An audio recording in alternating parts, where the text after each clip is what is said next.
warahmatullahi wabarakatuh, Sobat Ada dimanapun kamu berada. Seperti biasanya di program podcast bulanan kita sudah hadir dua mahasiswa-mahasiswi keren. Selamat datang di podcast Nomor Info, adik-adik. Boleh, Pongki? Baik, Mbak, selamat pagi. Selamat pagi. Perkenalkan, nama saya Pongki Gustiawan, program studi bisnis digital semester 5. Semester 5 Iya, ya? semester 5.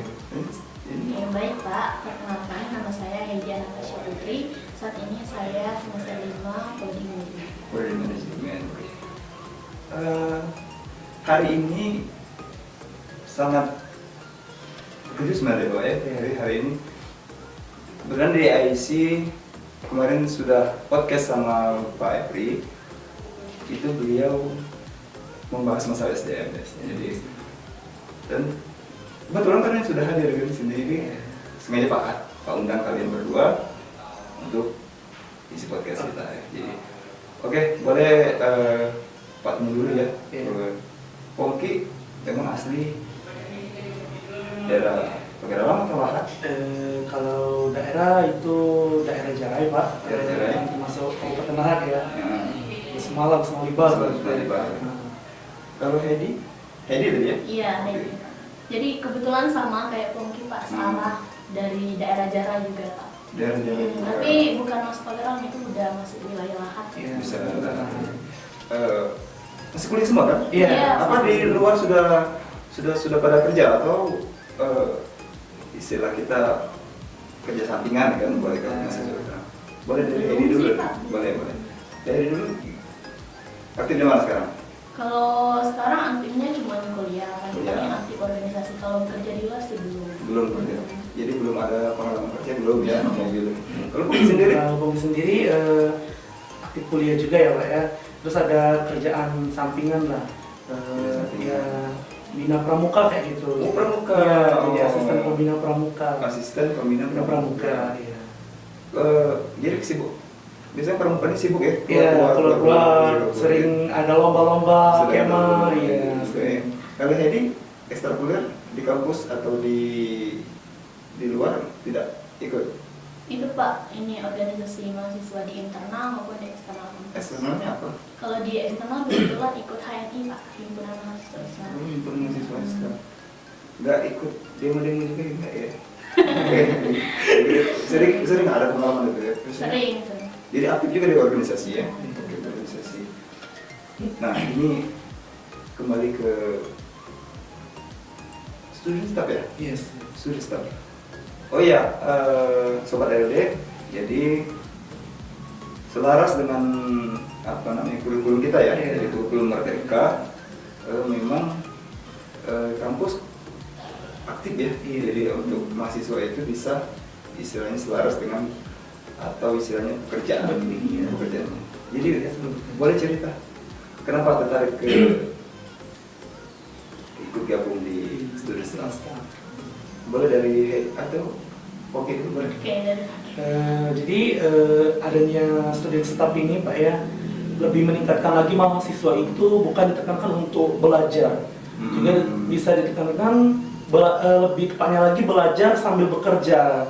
Dan iya, belajar sambil bekerja. Lebih tepatnya lagi nanti akan lebih banyak mendapatkan pengalaman-pengalaman ya. Kita bisa koordinasi langsung dengan dosen-dosen. Teman-teman kami di student staff sini ditunjuk sebagai student staff content creator kan Pak ya. Iya, content creator yang bisa di ICT ya Pak ya. IC, Innovation Center. Iya betul. Kalau dulu ya memang ICT ya. Kalau Heidi, tertarik bergabung di student staff.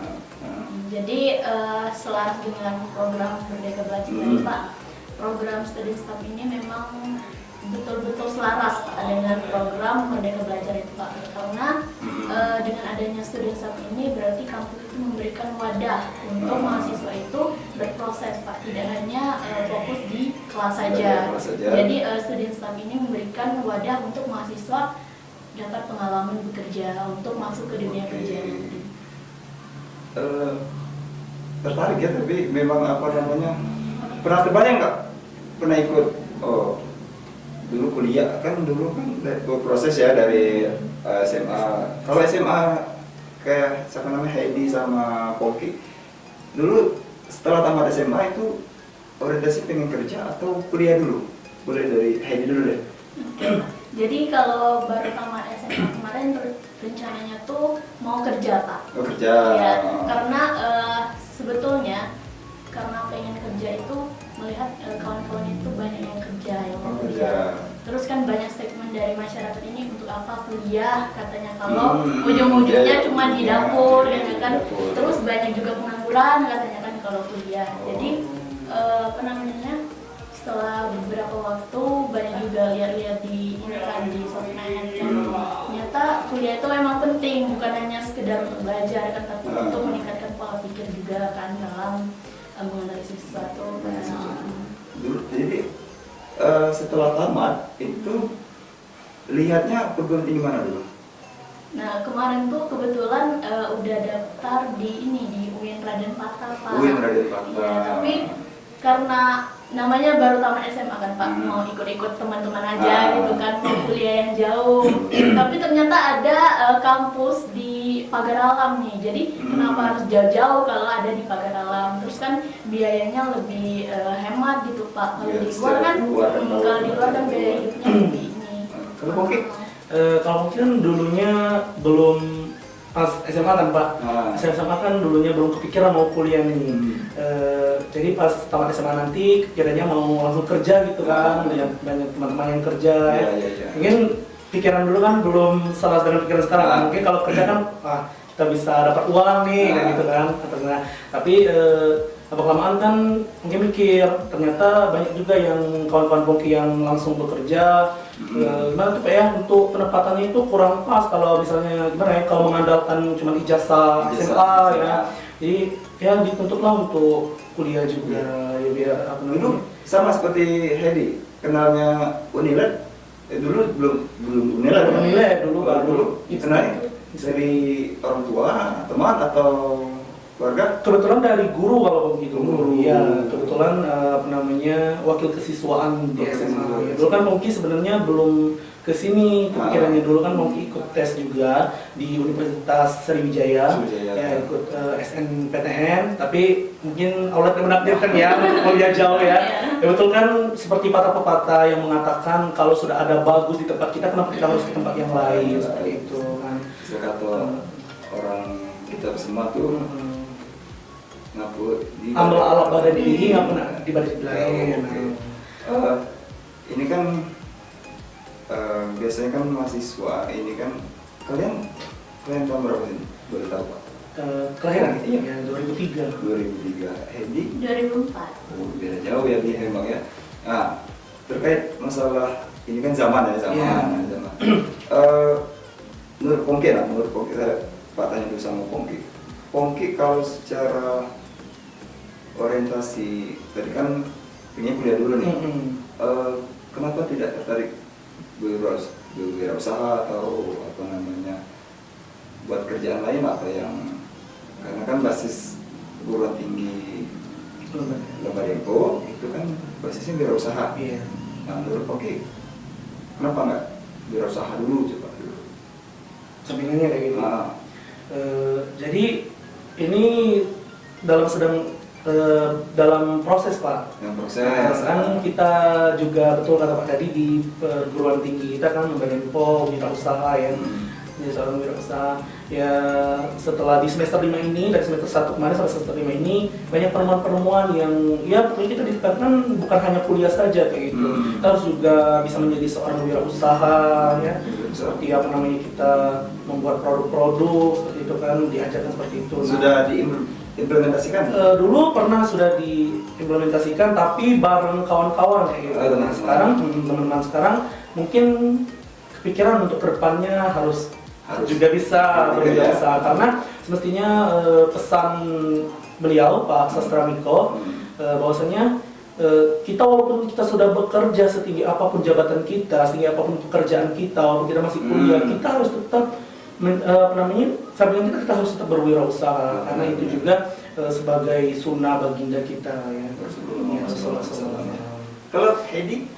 Kebetulan Pak di semester awal itu memang udah ada planning nih Pak buat bikin usaha kecil-kecilan nih. Boleh, apa tuh? Nah, jadi sebenarnya itu baru rencana Pak, baru planning kan kalau dari semester 1. Terus di semester 3 ada mata kuliah kewirausahaan. Kebetulan dosen pengakunya Pak Dr. Sasanko. Kemarin kan ada juga bazar kan Pak.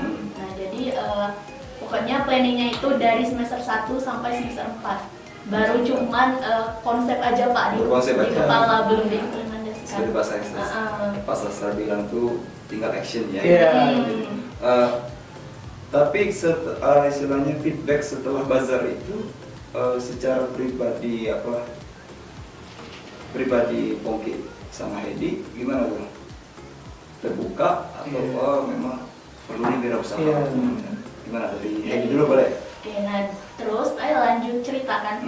Dari bazar kemarin tuh mulai terbuka ingin mengimplementasikan konsep-konsep yang sudah diatur dari semester awal. Jadi di awal di pertengahan tepatnya pertengahan semester 5 ini beraniin diri buat bikin usaha kecil-kecilan. Terus Heidi bikin ini Pak keripik pisang dari keripik pisang, cuman inovasinya itu dia itu kayak diparut gitu Pak. Jadi bukan yang keripik pisang emang diparut kayak keripik pisang biasa gitu. Jadi kecil-kecil itu. Sudah? Iya Pak, sekarang sudah ada. Sudah berjalan? Ya. Sekarang sudah berjalan. Offline atau online? Dua-duanya Pak. Dua-duanya. Oke, mantap. Kalau Pongki, kalau Pongki setelah adanya bazar kemarin kan, setelah diadakannya bazar kemarin, mulai ada juga kepikiran sih Pak ya.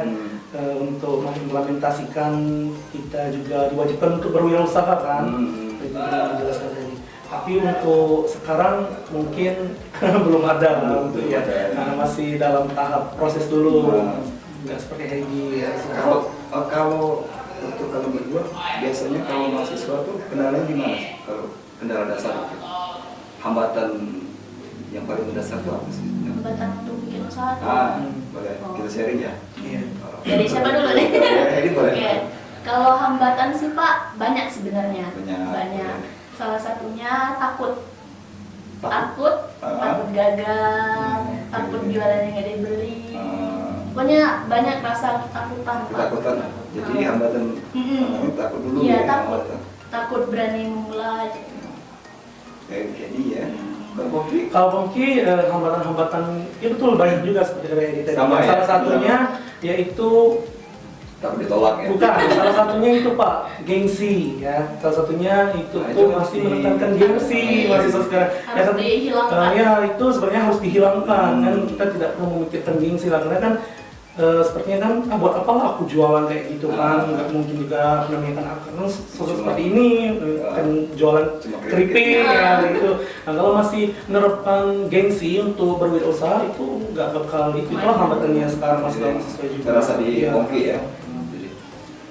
Oke, kalau menarikan wirausaha kan, jadi kalau secara secara akademik sudah dapat ya, ilmu-ilmu wirausaha sudah ada. Kalau Pongki dari prodi bisnis digital kan, ini sudah jalan semester 5. Kalau secara itu kan menjalannya tahap mata kuliah kan gitu. Jadi sebenarnya ilmu apa atau apa sih yang sudah melekat, yang sudah istilahnya terdoktrin di Pongki? Ilmu yang ini cocok buat gue. Yang gue. Suka gitu ya. Gue kayak gitu. Saya gitu kan. Oke, dari prodi bisnis digital. Jadi dari prodi bisnis digital kebetulan kami kan angkatan kedua ya Pak ya.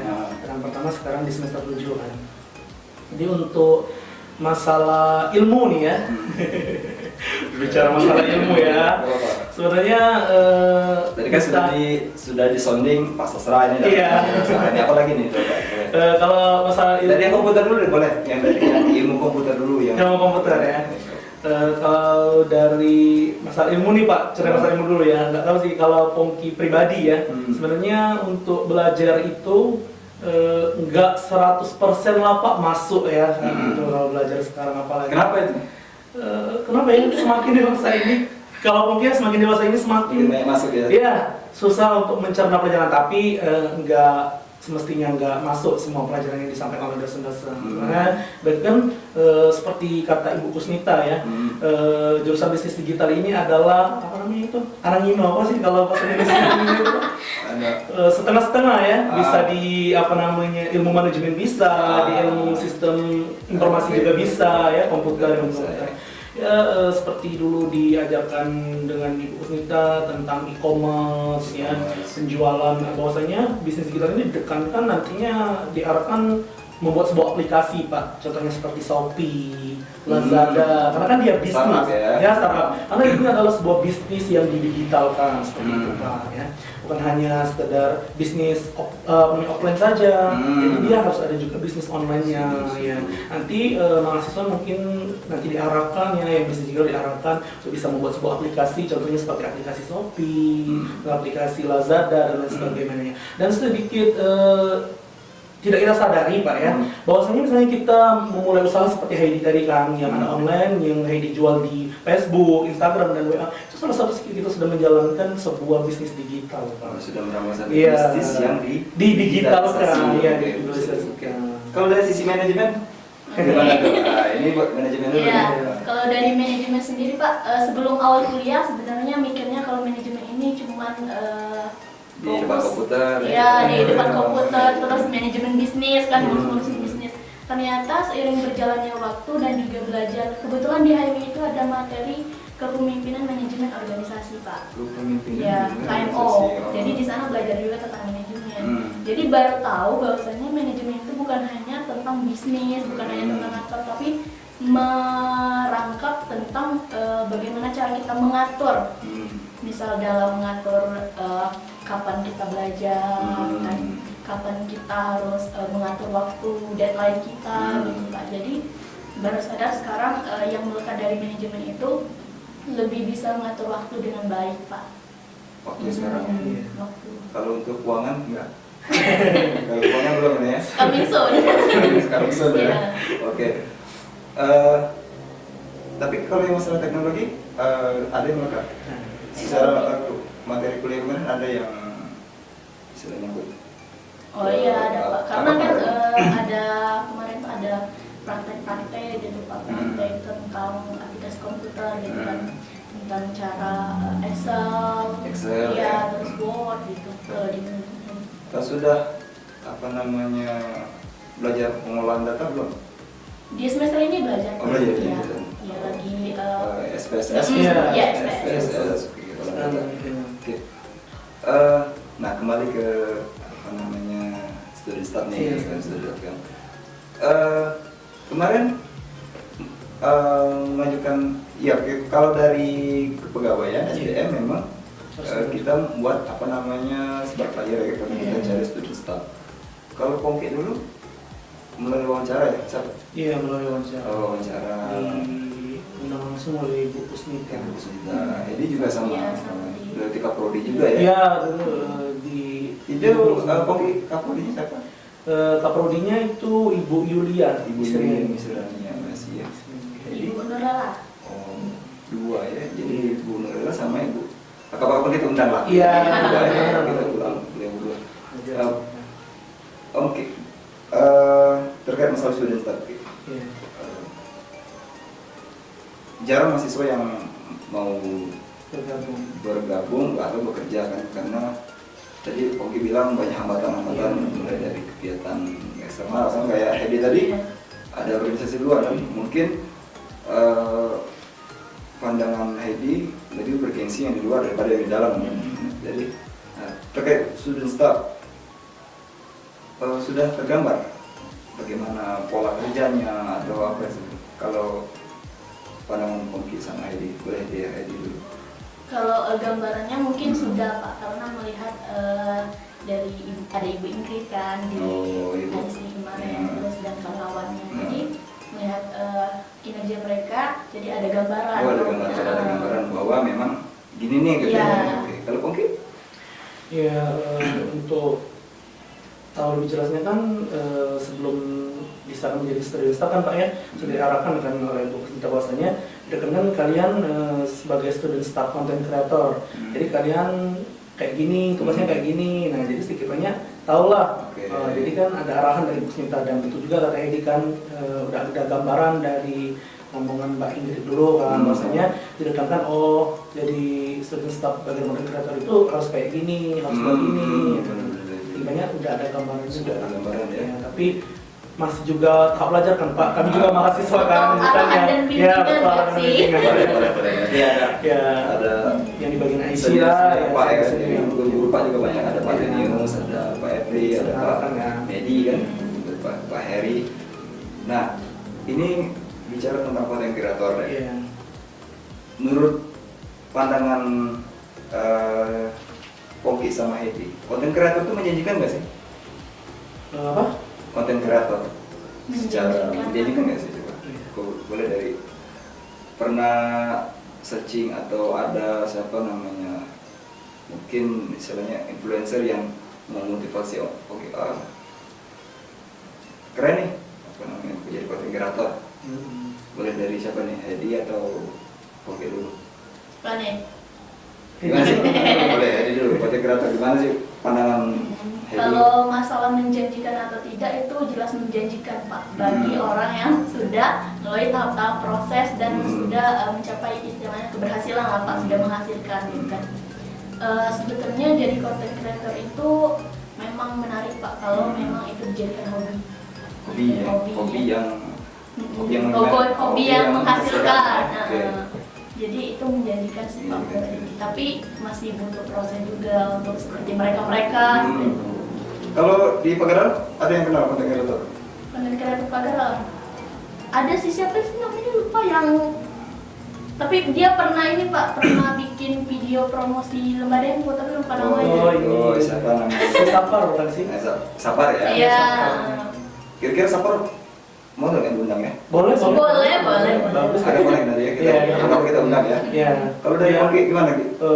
Menjadi seorang content creator nih Pak ya, menjanjikan lah Pak. Apa tidak menjanjikan, karena kita itu menjadi seorang content creator itu jadikanlah itu sebagai kebiasaan terlebih dahulu Pak. Kebiasaan terlebih dahulu. Kita selama ini bisa nggak suka ngedit, kita jadikan suka ngedit terlebih dahulu. Kita nggak suka buat video, kita jadikan buat video terlebih dahulu, karena dari sebuah kebiasaan itu nanti akan menjadi sebuah hobi. Ya, dan menimbulkan konten kreator yang berhasil nantinya. Ya, Kalau apalagi dari sisi keilmuannya dapat nggak kira-kira? ya tentu dapat Pak. Iya jelas. Kalau Harus bisnis dapat. digital otomatis Iya. pasti bersentuhan Iya, dengan betul. public speaking Iya. ya, komputer gitu kan. Kalau Hedi juga Iya, sisi juga. manajemennya dapat. Iya.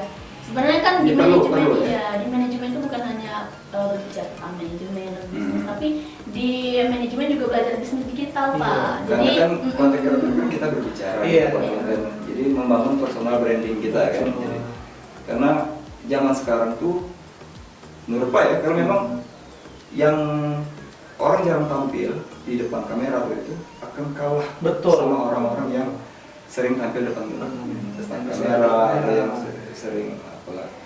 Pokoknya aktif di Iya. sosmed ya. Sepakat kita berdua di sini ya. Sepakat.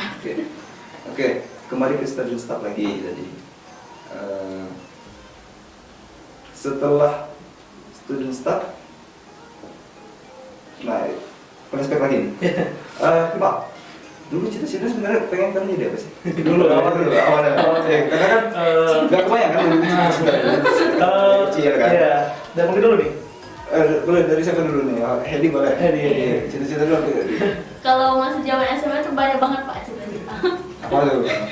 Mau jadi dokter, Boleh. jadi Sama tuh. korwan, Ah, terus pokoknya jadi profesi-profesi yang sudah dikenal gitu kan Sudah Pak. dikenal. Kayak dokter kan, dokter. dokter. Itu dokter apa pengen dulu?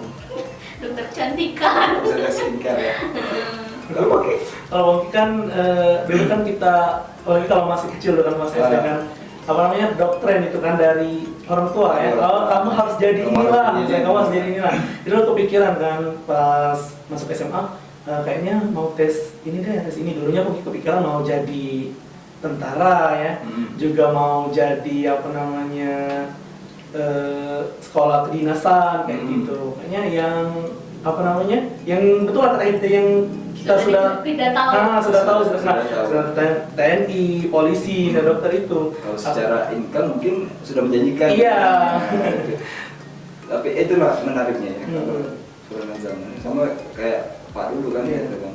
Sudah cita-cita kayak dia pengen jadi dokter, semua kayak jadi. Tapi alhamdulillah setelah berjalannya waktu, ada penyesalan enggak kalau kalian berdua nih? Penyesalan apa itu, Pak? Kenapa sih aku tidak kejar cita-cita aku dulu, atau istilahnya tuh apa kenapa ya aku nggak ambil itu dulu gitu? Ada penyesalan enggak? Kalau sekarang oke dulu. Kalau untuk penyesalan sih tidak ada, Pak. Tidak ada ya. Karena dulu untuk masalah cita-cita itu dari SMP sampai batas kelas 1 SMA. Dan di kelas 2 SMA itu Pongki sudah membulatkan untuk Pongki benar-benar akan kuliah. Nah, jadi sedikit banyak saat ini Pongki tidak ada penyesalan. Jadi Pongki jalani dulu tahapannya.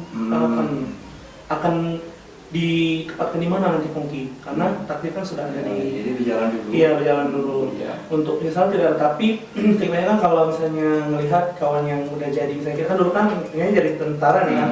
Terus lihatlah misalnya kawan yang sudah jadi tentara.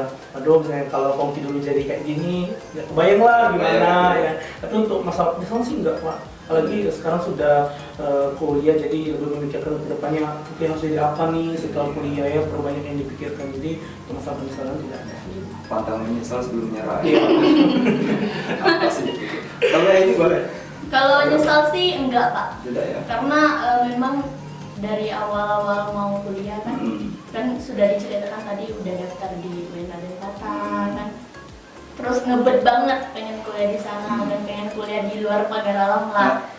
UIN Radenpatan itu kan Islam tidak? Iya. Lu pengennya ambil apa dulu? Dulu sebenarnya ambil ilmu komunikasi. Komunikasi. Iya. Komunikasi. Iya benar kata Pongki. Apa namanya, cita-cita yang sudah ini tadi tuh cuma sebatas ibaratnya aku pengen jadi ini nih, aku pengen jadi ini. Tapi seiring berjalannya waktu ternyata kalau kita mau sukses itu tidak perlu, misal kita tidak bisa merealisasikan suatu tujuan yang pertama, kita perlu ada plan B gitu. Bukan fokus dengan plan A saja. Ada alternatif yang lain. Iya betul. Jadi ketika kita gagal di satu tujuan, kita bisa achieve tujuan yang lain. Setuju. Oke, menarik ya. Iya. Kurangan kalian juga mau kerja kan? Iya. Oke. Nah seperti biasa Pongki sama Heidi di podcast Kemarin ini kan biasanya kita mau ada quotes atau motivasi. Mungkin Pongki ada tokoh-tokoh atau ini boleh disampaikan, boleh? Oke, dari siapa dulu? Heidi boleh. Ada salah satu pepatah barat, Pak, kurang lebih katanya tetaplah merasa hijau agar kita tetap bertumbuh. Oke. Terus jangan merasa kita sudah matang. Karena ketika kita sudah matang, kita akan cepat membusuk. Artinya dalam perihal menuntut ilmu, Pak, kita jangan cepat merasa puas akan ilmu, tapi teruslah akses ilmu-ilmu yang lain agar kita terus bertumbuh. Jangan merasa kita sudah tahu segalanya, kita sudah hebat gitu, Pak. Karena ketika kita sudah merasa seperti itu, kita akan cepat membusuk tadi, cepat rapuh lah, Pak. Rapuh ya. Jadi semakin tinggi pohon, semakin deras anginnya gitu ya. Jadi kalau Pongki? Mungkin Pongki teringat dengan kata-kata sebuah tokoh Steve Jobs ya. Steve Jobs, ya. Yang mengatakan kan Pak ya, hal favorit dalam hidup ini bukanlah biaya yang begitu memerlukan biaya apapun kayak gitu kan. Akan tetapi benar-benar jelas bahwa sumber daya yang paling akurat itu adalah waktu. Ya, jadi dari pengertiannya mungkin ya, dari Pongki itu sebesar apapun kita berusaha bukanlah biaya yang menentukan kita, dan kita waktulah yang waktu. Ya. Jadi buat adik-adik yang mau tamat SMA tentunya kan yang kelas 12, jangan bingung lagi mau kuliah di mana karena di Pagar Alam udah ada universitas pertama nih. Jadi recommended banget buat teman-teman untuk berkuliah di sini. Let's join. Oke baik, untuk teman-teman yang sedikit lagi menyelesaikan sekolah menengah atasnya, mari bergabung bersama kami di Universitas Lembah Dempo Kota Pagar Alam. Raihlah mimpi kalian di sini. Karena seperti pepatah mengatakan, amal adu awak daripada kita ngapain daripada jema lain. Jadi mari bergabung bersama kami dengan jurusan-jurusan yang sudah kalian tentukan, bergabung di Universitas Lembah Dempo Kota Pagar Alam. Oke. Unilen, kampus cerdas, kampus inovatif.